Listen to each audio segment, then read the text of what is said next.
tungkuluyanan, kayang mo sa kalumalabay lamang.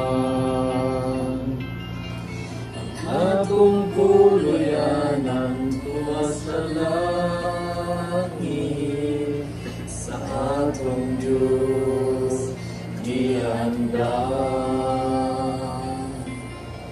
Sumunod sa imong ikawihan,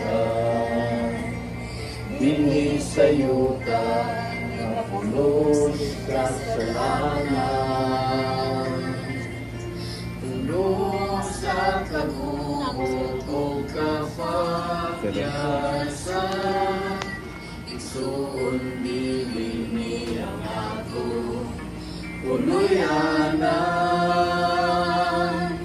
Adto ta sa langit nga haramtang puyan, din wala na'y kasakit nga atong makagamdam. Dito ta ninyo mag-uban, kauban ni Jesus sa langit nga kuluyanan.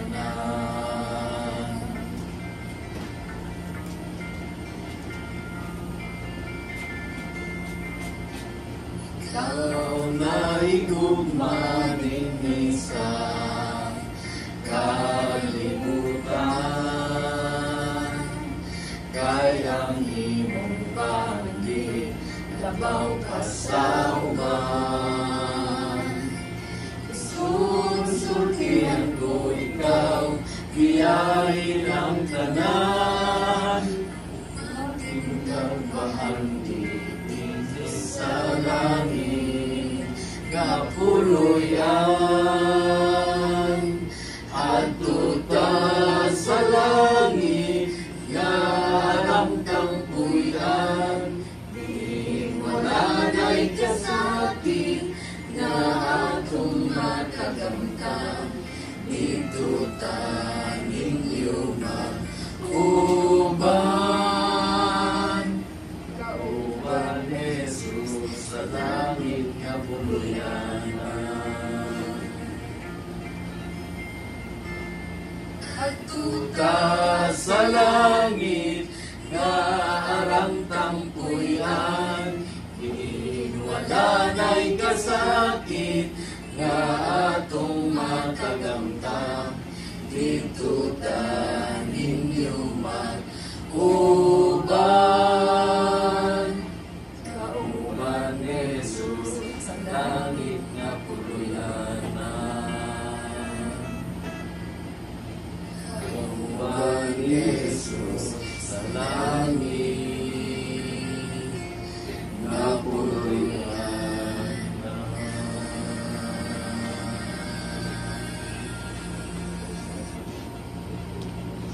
Pastor Agan, ang kami tarong din may buting sa tanan sa inuha o sa inyong pamilya. So, natawag kami na sa pag-himo sa kapinasahi nga prayer na pag-ampo sa mga o isa ka anointing nga among pagkinoon. Manato tarong Pastor Dante Lupupon. Doon ay versikulo nga akong ipabasa ng Pastor Dante nga magkita sa James Kapitulo 5, versikulo 14 hanggang sa 16. Atong iyong Pastor Dante magbasa dikan sa 14. Verse 14, is any sick among you, let him call for the elders of the church and let them pray over him, anointing him with oil in the name of the Lord. And the prayer of faith shall save the sick, and the Lord shall raise him up. And if he have committed sins, they will be forgiven him. Confess your faults one to another, and pray for one another, that he may be healed. The effectual fervent prayer of a righteous man availeth much. Okay, so naiitak na karon sa kagabion, Pastor Alan, sa tanan nga niya karon dinhi, sa pinasahi nga prayer na magbihog ko o sa kalana, na kini siya magasimulo kini sa Holy Spirit na may magtimbre sa kaluwasan, alam ka Pastor Alan, o O dili lang ni ingon nga ang anointing usay na misunderstood nato nga kanang isdara nga ano, umiara ka magpa-anointing kung ano nga pahintang, but actually anointing is healing, no? Prayer for healing. And I believe na nabasa dito ni Pastor Dante nga will save the sick, no? Ang congregation dito nga will heal the sick. So actually kung healing literal, mas maayo ng save the sick kaysa healing of the sick, because ang healing usahay temporary lang na no? Balik-balik ka sa hospital, but the most important is will save the sick, and the Lord will rise him.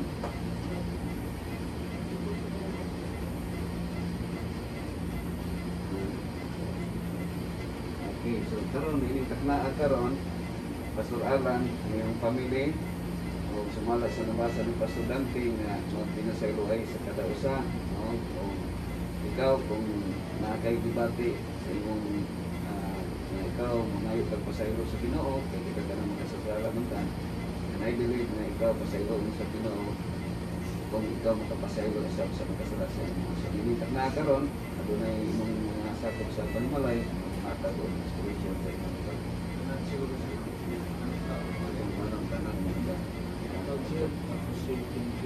magandang kaniya Pastor Alan.